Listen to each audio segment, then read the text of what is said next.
Pues vamos a meditar en la palabra de nuestro Dios, hermanos. Continuamos con nuestra serie de mensajes, Gracia que Transforma.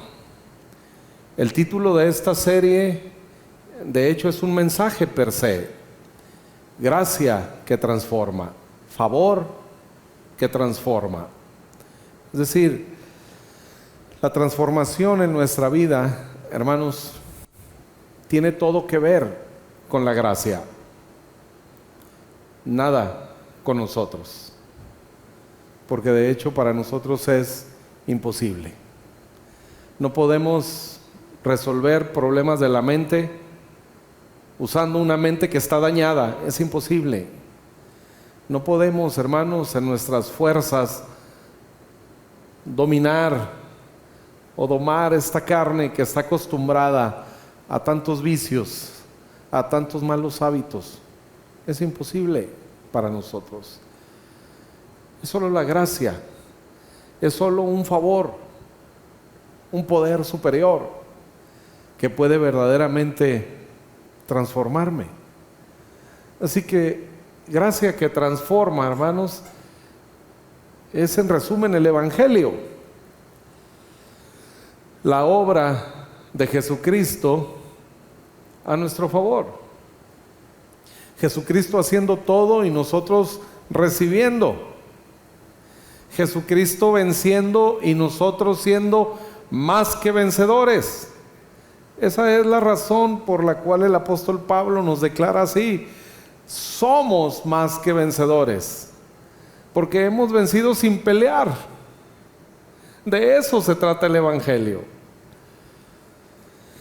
Y el título del mensaje de esta mañana lo he llamado La Gran Provisión.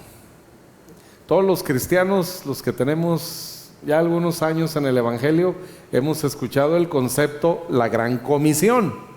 Todos sabemos, todos entendemos qué es la Gran Comisión. Mateo 28, vayan por todo el mundo y hagan discípulos a todas las naciones y enseñen todas estas cosas, y aquí yo estoy con ustedes todos los días hasta el fin del mundo. Eso es lo que conocemos como la Gran Comisión, que por cierto, Jesús nunca dijo que esa fuera la Gran Comisión, ¿sí? Es decir, no es de Dios que esa sea la Gran Comisión. Alguien que editó la Biblia dijo, este debe de ser el mayor mandamiento para la iglesia, así que vamos a ponerle aquí como título la Gran Comisión, ¿verdad? Pero nunca Jesús lo dijo así, aunque lo hemos aceptado. Y por eso, usando ese concepto entendido por todos y además fonéticamente coincidente, la gran provisión. Todas las promesas que encontramos en la Biblia de parte de nuestro Dios, más de 7,000 promesas, todas ellas, hermanos, gracias, están precedidas por una demanda. Absolutamente todas. El Señor ha prometido bendecirnos, el Señor ha prometido prosperarnos, pero todas esas promesas están precedidas por una demanda. Aquellas bendiciones de Deuteronomio 28, de hecho, igual los editores de la Biblia le pusieron como título a la primera parte del capítulo 28 de Deuteronomio, bendiciones por la obediencia. Es decir, están ligando la posibilidad de disfrutar esa bendición a mi obediencia. En la medida que yo cumpla, en la medida que yo obedezca, entonces y solo entonces podré disfrutar estas bendiciones. De hecho dice así: acontecerá que si oyeres atentamente la voz de Jehová tu Dios para guardar y poner por obra todos sus mandamientos que yo te prescribo hoy, también Jehová tu Dios te exaltará sobre todas las naciones. y vendrán sobre ti todas estas bendiciones y te alcanzarán. Así que encontramos, hermanos, que la promesa de las bendiciones está directamente ligada a mi perfecta obediencia. Y así, Salmo 91, quiero morar bajo la sombra del Omnipotente. ¿Quiénes moran bajo la sombra del Omnipotente? Los que habitan al abrigo del Altísimo. Malaquías 3:10 dice: yo abriré sobre vosotros las ventanas de los cielos y derramaré bendición hasta que sobreabunde. Pero hay una demanda que le antecede: traed los diezmos al alfolí, hay alimento en mi casa y yo os abriré las ventanas de los cielos. Así que pareciera pues que las bendiciones de Dios prometidas en su palabra son más bien una recompensa a mi obediencia, a dar, a hacer. Entonces puedo recibir las bendiciones. Entonces puedo ver cumplida de parte de Dios una promesa en mi vida. Y ante esto les tengo dos noticias. Una buena que parece mala y una mejor. ¿Sí? En realidad es una buena y una mejor. Pero la buena parece mala, porque todas las promesas de Dios implican algo que yo tengo que hacer. Hay una demanda. La buena noticia que parece mala es que es imposible cumplirla. Es que no puedo cumplir la demanda. Ninguna de ellas, hermanos. No tengo la capacidad para cumplirla. Puedo esforzarme, puedo intentarlo, pero eventualmente fallaré y voy a colapsar. Eso parece una mala noticia, porque como el Señor dice que me va a bendecir, que me va a prosperar, cuando yo haga algo que Él sabe que no puedo hacer. Aún, hermanos, en el derecho humano, uno de los principios del derecho general es que nadie está obligado a lo imposible. Ninguna ley puede obligarte a hacer algo imposible. Y si el derecho natural, hermanos, entre los hombres reconoce ese principio, ¿qué pensaríamos de un Dios que impone una regla imposible de cumplir para después bendecirme? Parecería que Dios está jugando con nosotros, ¿no? Nos ha prometido maravillas, pero ha demandado de mí algo que es imposible. Así que eso suena más a una mala noticia. Me declaro, Señor, incompetente. Estoy descalificado automáticamente. Bienaventurado el varón que no anduvo en consejos de malos, ni en silla de escarnecedores se ha sentado y todo aquello. No, Señor, estoy descalificado. Todas estas bendiciones vendrán sobre ti y te alcanzarán si obedecieres completamente. Señor, estoy descalificado. A fuerza de ser honestos, hermanos, todos tendríamos que reconocer que no hay manera de cumplir las demandas de la ley. Esa es una buena noticia, hermanos, que nos quita la presión. No puedo. No tiene caso ni siquiera intentarlo. No puedo. Pero entonces hay una noticia mejor. La noticia mejor, hermanos, es que todas las demandas, absolutamente todas las demandas que Dios hace en su palabra, vienen precedidas de la gran provisión de Dios.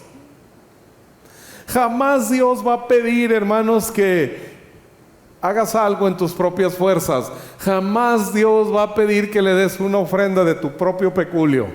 Jamás. Siempre es primero la provisión de Dios. Así que aquellas promesas que parecen ser más bien una recompensa a mi obediencia, no es otra cosa, hermanos, que la gracia de Dios operando a mi favor. Gracia que transforma. Gracia que incluye, hermanos, esta gran provisión.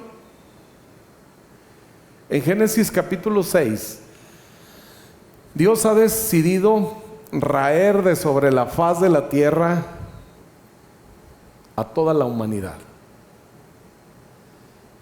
Todos se han contaminado. La maldad está ahora en todos los hombres.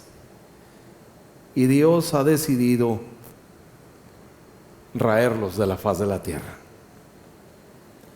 Y entonces Dios se encuentra con un hombre, Noé, y le hace una promesa: mas estableceré mi pacto contigo, y entrarás en el arca tú, tus hijos, tu mujer y las mujeres de tus hijos contigo. El mundo está a punto de enfrentar una tragedia. Todos los seres humanos ahora contaminados serán desaparecidos. Pero Dios se acerca con este hombre y le hace esta promesa. Pero acabamos de decir que todas las promesas de Dios son precedidas de una demanda. Dios ha prometido establecer un pacto con Noé y salvar a su familia. Pero antes de eso, en el verso 14 le dice: hazte un arca de madera de gofer, harás aposentos en el arca y la pintarás con brea por dentro y por fuera. Ahora la demanda: voy a salvar a tu familia del diluvio. Ponte a hacer un arca. Pero hay una promesa. Pero ahora yo tengo que hacer un arca de aproximadamente 150 metros de longitud, con todas las dimensiones y especificaciones que el Señor le ha dado. Conocemos el final de la historia. En el verso 22 dice: y lo hizo así Noé. Hizo conforme a todo lo que Dios le mandó. ¿Cómo? ¿Cómo es posible? Hermanos, si hoy Dios nos dijera: oye, voy a salvar a tu familia, Juan Pablo, haz una mesa. ¿Cómo? A muchos de nosotros que el Señor nos diga: haz una silla, haz un banco, nos representaría un imposible. Imagínense un arca con esas dimensiones, con esas especificaciones. Es un imposible.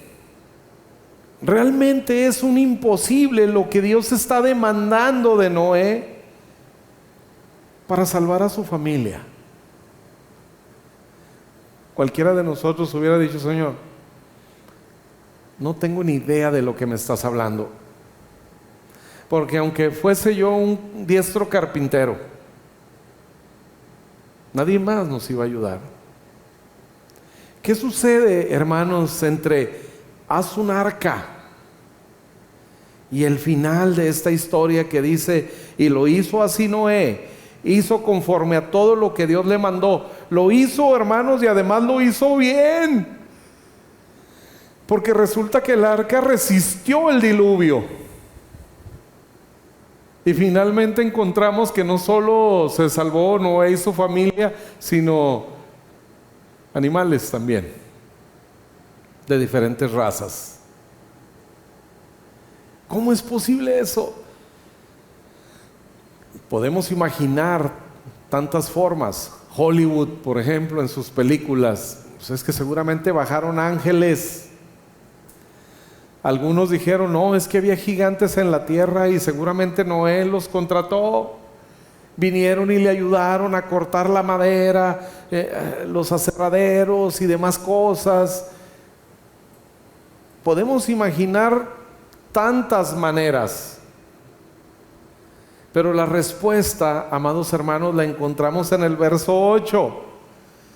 Ya encontramos la promesa: voy a salvar a tu familia. Encontramos la demanda: haz un arca. Pero encontramos también, hermanos, la gran provisión de Dios. En el verso 8 dice: pero Noé halló gracia ante los ojos de Jehová. Es la gracia, hermanos, la gran provisión.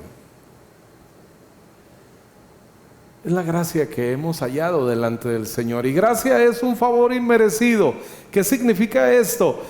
Que la gracia no es algo, hermanos, que nosotros obtengamos de Dios mediante nuestro comportamiento. La gracia no representa algo que yo tenga que hacer para atraer ese favor de Dios. No.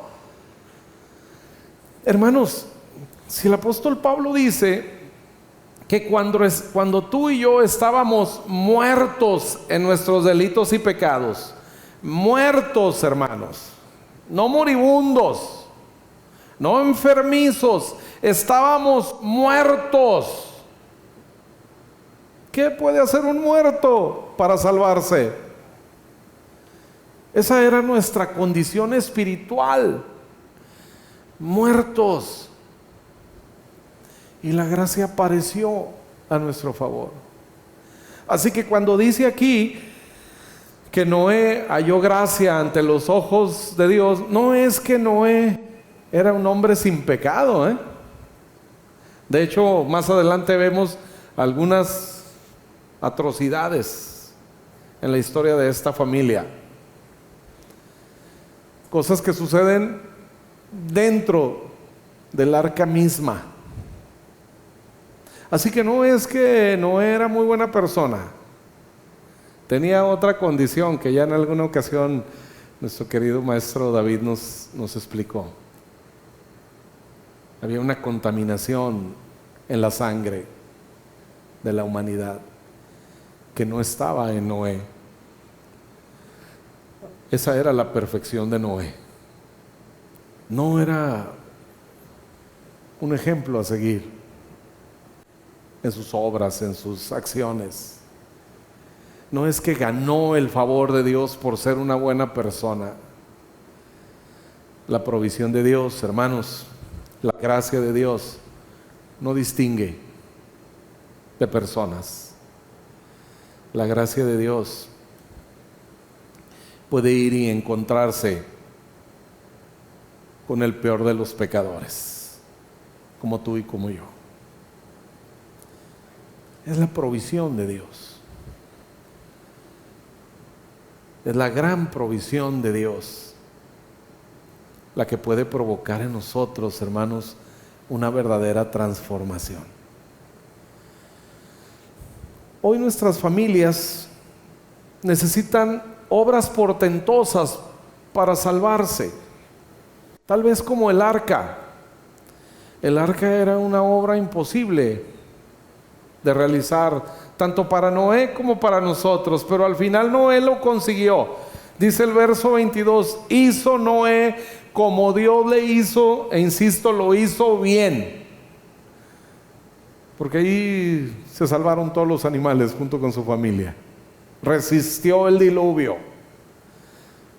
seguramente la peor tragedia natural en la historia de la humanidad. Y esta barca resistió. Así que lo hizo bien, por la gracia de Dios. Hoy nuestras familias tal vez no necesitan un arca para salvarse. Hoy un matrimonio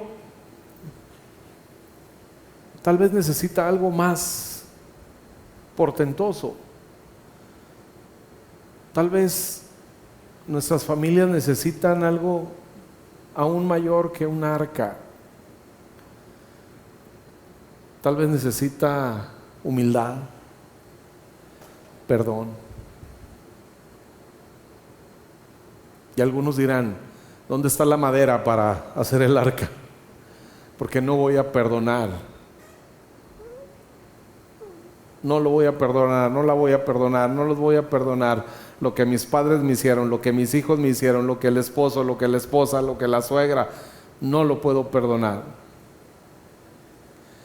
Y para algunos pudiera ser más sencillo construir un arca que perdonar. Pero es el perdón lo que tal vez necesita el matrimonio para salir adelante. Es la humildad para que alguien venga y reconozca y diga, ¿sabes qué? He pecado contra el cielo y contra ti. Y poder así recibir el perdón. Pero qué difícil es encontrar humildad a veces en los que fallamos, en los que nos equivocamos. Qué difícil es reconocer que he fallado. Qué difícil resulta para muchos perdonar. Puede ser una obra más portentosa aún que construir un arca. Una obra portentosa hoy pudiera ser dejar un vicio. Ser libre de un vicio que nos tiene esclavizados por años y que por más que hemos intentado, no lo hemos conseguido. A veces son los malos hábitos. Nuestra salud está comprometida. ¿Por qué? Pues porque no puedo dejar de comer, de beber, de esto, de aquello. Pueden ser solamente malos hábitos socialmente aceptados inclusive, los que están destruyendo mi vida, los que están destruyendo mi cuerpo. Y me es tan complicado cambiar esos malos hábitos. Mis finanzas, mi negocio, ¿por qué no prospera, Señor? Porque tienes una mala administración. Porque tienes malos hábitos financieros. Porque compras y gastas y haces lo que no debes. Porque haces aquí, porque haces allá. Malos hábitos, malas enseñanzas que recibimos, costumbres. Y todo eso puede, hermanos, estar contaminando nuestra vida. Estar contaminando nuestra familia, la relación con nuestros hijos, nuestro trabajo, nuestros negocios. Y por eso vez tras vez a lo mismo. Y Dios dice, bueno, te puedo sanar, pero deja de beber, deja de fumar, deja de esto, deja de aquello. Otra vez la demanda. Señor, no puedo. Es imposible para mí. Y esa, amados hermanos, es la buena noticia. Que sea imposible para ti es la mejor noticia que vas a escuchar jamás. Porque si es imposible para ti, entonces no depende de ti, sino de la gran provisión de Dios. Depende del favor de Dios. Y lo único que a nosotros nos toca hacer, va Jesús camino al estanque de Betesda, donde había muchos enfermos, pero él va específicamente a encontrarse con un hombre paralítico que tenía así 38 años. No dice si fue de nacimiento o si tuvo un accidente o una enfermedad que lo dejó en esa condición. Solamente dice, tiene 38 años enfermo. Hay muchas cosas, hermanos, que se han arraigado en nuestra vida y que nos hemos acostumbrado a vivir con ellas. Conflictos, pleitos, diferencias, pobreza, miseria, mediocridad, fracasos y muchas otras cosas. Y que les hemos hecho un lugar, un espacio en nuestra vida. Y ahí están arraigadas. Rencores, tantas cosas. 38 años enfermos. Y Jesús se encuentra con este hombre y le hace una pregunta. ¿Quieres ser sano? ¿Quieres ser transformado? Es un paralítico. Es una pregunta interesante, porque la respuesta lógica sería, por supuesto que sí. Pero se sorprendería usted de saber cuántos hombres y mujeres no queremos ser sanos. Preferimos seguir así. Por eso la pregunta, ¿quieres ser sano? Lo único que nos toca a nosotros, hermanos, hacer en el proceso de transformación en nuestra vida es consentirlo, es aceptarlo, es quererlo. Esta semana el Señor llamó nuestra atención al capítulo 11 del libro de Job. Dice, si dispusieres en tu corazón y alzares tus manos a Dios. Es todo. Es todo lo que nos toca hacer. Lo demás que viene en ese verso es la obra de Jesús. Lo que Jesús hizo por nosotros. A nosotros nos toca solamente consentir. Sí, Señor, transfórmame. Señor, no puedo con este vicio. Señor, no puedo con este mal hábito alimenticio. No puedo, Señor, con estas fallas de mi carácter. Soy débil, soy enojón, soy cobarde, miedoso. No me he atrevido, Señor, a disfrutar las bendiciones que tienes para mí. Tengo miedo. Solo basta con decirle, Señor, sí quiero, ayúdame a perdonarlo, ayúdame a perdonarla, ayúdame, Señor, a sanar esto. Y es el Señor el que produce en nosotros el querer y el hacer. No tengas miedo cómo sucederán las cosas. Eso ya le corresponde al Señor, es gracia. Señor, ¿cómo voy a hacer esta obra tan grande como un arca en estas dimensiones? No soy carpintero, Señor, no soy mecánico, no tengo idea de nada. Lo único que necesitas es la gracia de Dios, es recibir el favor de Dios. En el primer libro de Samuel, en el capítulo 10, el pueblo de Israel le ha pedido a Dios un rey. Y Dios les dice, está bien, les daré un rey. Y entonces Samuel va a ungir al nuevo rey sobre Israel, el rey Saúl. Y entonces le dice en el verso 6, el Espíritu de Jehová vendrá sobre ti con poder. De nosotros dice la Biblia en el contexto del nuevo pacto que somos un pueblo de reyes y sacerdotes. ¿Cómo vivir como un rey? ¿Cómo dejar de vivir como un mendigo? ¿Cómo dejar de vivir en la miseria? cuando ahora soy un rey? ¿Qué tengo que hacer? ¿Cuál es mi responsabilidad? Dice así: el Espíritu de Jehová vendrá sobre ti con poder, y serás mudado en otro hombre.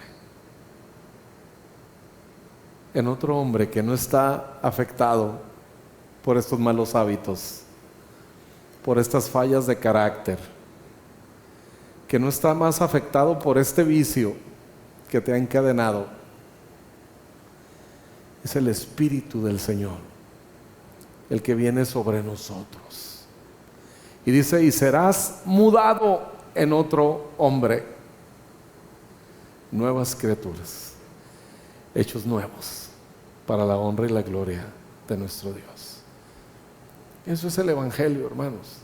Esa es la gracia que transforma, que solo requiere de nosotros consentir ser transformados. Jesucristo dijo: yo he venido para que tengan vida y para que la tengan en abundancia. El ladrón, por el contrario, vino a robar, a matar, a destruir. Y eso es lo que encontramos en el mundo. Por eso nuestros matrimonios, por eso nuestras familias, nuestros hijos, todo tipo de relación interpersonal, hermanos, enfrenta las consecuencias y las condiciones de la muerte. Porque a eso vino el ladrón, a robar, a matar, a destruir. Por eso es tan difícil vivir en pareja, por eso es tan difícil. A veces nos sorprende cuando alguna familia, cuando algún matrimonio, creyentes, se separan. Y nos sorprende: oye, pero eran cristianos, ¿no? Hermanos, lo verdaderamente sorprendente es que no nos hayamos separado todos, ¿eh? Eso es lo verdaderamente sorprendente. Porque mire, solamente hay dos tipos de matrimonios que no han tenido jamás un problema, ¿sí? Los que tienen 8 horas de casados y los mentirosos. Todos los demás hemos estado alguna vez en esa silla. ¿Valdrá la pena seguir? Y aunque tal vez no lo hemos expresado, le preguntaron en una ocasión a Billy Graham, el gran Billy Graham, el doctor Billy Graham, predicador mundial del Evangelio: doctor, ¿alguna vez ha pensado usted en el divorcio? Dice: en el divorcio no, pero en el homicidio sí.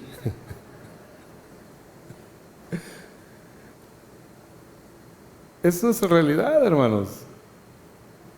Pero la buena noticia es que hoy tenemos acceso a la gran provisión, la gracia del Señor, que puede, hermanos, verdaderamente llevar a buen puerto nuestra historia, para que al final se diga de nosotros como se dijo de Noé: hizo todo lo que Dios le dijo y además lo hizo bien. Que al final, hermanos, seamos contados entre los salvos. ¿Cómo salir adelante de las crisis?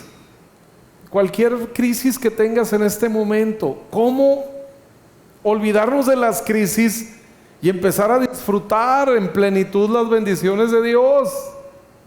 Porque, hermanos, no sé usted, pero ir de crisis en crisis cansa, ¿verdad? Yo quisiera ir de triunfo en triunfo, de victoria en victoria, y no salir de una crisis y esperar que venga otra. Señor, ¿cómo puedo disfrutar? ¿Cómo puedo disfrutar de todas tus promesas? De esa vida plena, Señor, que tú me has dado. La gran provisión. Ya no vivo yo, mas vive Cristo en mí. Y lo que ahora vivo en la carne, lo vivo en la fe que es en el Hijo de Dios. para que ahora Él haga todo en mí, para que ahora el poder de Dios se manifieste en mí.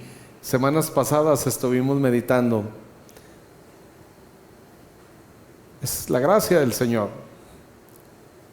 es el poder de Dios. Y dice el apóstol Pablo: por eso me gloriaré más en mis debilidades, porque cuando soy débil, entonces el poder de Dios se manifiesta en mí. Me reconoceré débil para que sea el poder de Dios el que actúe en mí, para abandonar y cambiar estos malos hábitos, para poder ser libre y quedar libre de manera absoluta de cualquier vicio, de cualquier hábito que nos esté afectando. Y ahora poder disfrutar de la bendición de Dios. Así que efectivamente, hermanos, todas las bendiciones de Dios son una recompensa per se. Recompensa de haber usado la gracia. Porque cuando el Señor dice: abriré las ventanas de los cielos y derramaré sobre ustedes bendición hasta que sobreabunde, y antes ha dicho: traigan los diezmos al alfolí, haya alimento en mi casa. Antes de eso es la provisión. Jamás Dios nos va a pedir algo que no nos haya dado primero. El rey David dice: ¿qué te puedo dar, Señor? Pues todo es tuyo, y es de lo recibido de tu mano que te doy.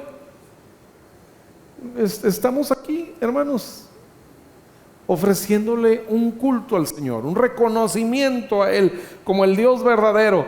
¿Con qué lo hago? Primero con la vida que me dio, con la salud para estar aquí,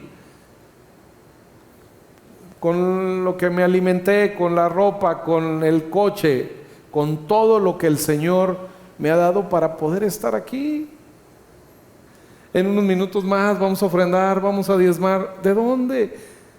Del 100% que nos dio. Y usted, compartimos el 10, cuando el 90 sigue siendo de Dios. Pero usted comparte de lo que Él le ha dado, y entonces el Señor le recompensa. ¿No le parece maravilloso? Dígame dónde encontramos otro Dios así. Dígame dónde encontramos, hermanos, otra vida así. Ahora sí, estás enfrentando esta crisis, cualquiera que sea, reconoce, es el Espíritu Santo que está en ti. Cuando Dios mandó a Moisés a construir aquel tabernáculo y le dijo: vas a hacer estas obras de arte, los muebles y todo lo que conformaba el tabernáculo, hermanos, eran verdaderas obras de arte. Y dijo Moisés a los hijos de Israel: mirad, Jehová ha nombrado a Bezaleel, hijo de Uri, hijo de Ur, de la tribu de Judá, y lo ha llenado del Espíritu de Dios en sabiduría, en inteligencia, en ciencia y en todo arte. Así es como se ve, hermanos, la gran provisión, ¿sí? Sabiduría, inteligencia y ciencia en todo arte, para proyectar diseños, para trabajar en obra, en oro, en plata y en bronce, y en la talla de piedras de engaste y en obra de madera, para trabajar en toda labor ingeniosa. Y ha puesto en su corazón el que pueda enseñar, y los ha llenado de sabiduría de corazón, para que hagan toda obra de arte y de invención, y de bordado en azul, en púrpura, en carmesí, en lino fino, en telar, para que hagan toda labor e inventen todo diseño. Así se ve la gran provisión. Así se manifiesta en nosotros para resolver una crisis cualquiera que sea. Familia, educación de los hijos, atención a los padres, trabajo, negocio. Es Dios. La gran provisión, hermanos, es perfecta, es completa. No le tenga miedo a nada, no le tenga miedo a los negocios, no le tenga miedo a los trabajos. Vaya en el nombre del Señor, sabiendo que el Espíritu de Dios está en usted. Ya no sobre nosotros como en el antiguo pacto, ahora está en nosotros, trabaja desde nuestro interior, hermanos, y produce toda esta sabiduría, toda esta inteligencia, toda esta ciencia, todos estos artes para proyectar, para trabajar, para inventar. Esa es la gracia en nuestra vida. Así actúa la gracia. Por eso, hermanos, el favor de Dios llega a todos los rincones de nuestro ser. Dios no ha dejado absolutamente nada que tú necesites para la vida aquí en la tierra. No ha dejado absolutamente algo fuera. Por eso la gracia es la gran provisión que hoy podemos disfrutar. Inclinen su rostro, por favor, cierren sus ojos.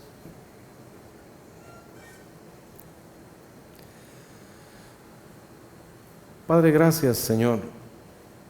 Gracias por tu favor, gracias por manifestarte de esta manera tan especial, tan práctica, y revelarte así por tu palabra. Gracias, Dios, que es por tu gracia, que es tu favor, Señor, lo que nos califica, que ha sido tu gracia, Dios, lo que nos dignificó. Ha sido tu favor, Dios, también lo que nos capacita hoy en toda sabiduría, inteligencia, ciencia, para prosperar, para disfrutar, Señor, de tus bendiciones al máximo. Permite que sea así en la vida de cada una de las familias de la iglesia, en cada uno de los varones, en cada una de las mujeres de la iglesia, en cada uno de nuestros hijos. Padre, que todas estas capacidades de tu gracia se manifiesten en cada uno de nosotros, en nuestros pequeños hijos allá en el salón, Señor, y que en el caso de ellos, de una manera precoz, Dios, se manifieste todo este esplendor, y sean así también, Dios, llenos de tu gracia, para que, Señor, los libres de todo ataque del enemigo. Y si alguno de nosotros ya pasó por la experiencia dolorosa de un divorcio, de un vicio, de alguna necesidad, de fracasos, hoy te pedimos por todos nuestros hijos, Dios, para que a ellos los libres de todo eso. Y cuando enfrenten alguna crisis, Dios, tu Espíritu les guíe en victoria. Manifiéstate, por favor, Señor, así, trayendo como resultado la bendición que has prometido. En el poderoso nombre de Jesús. Amén.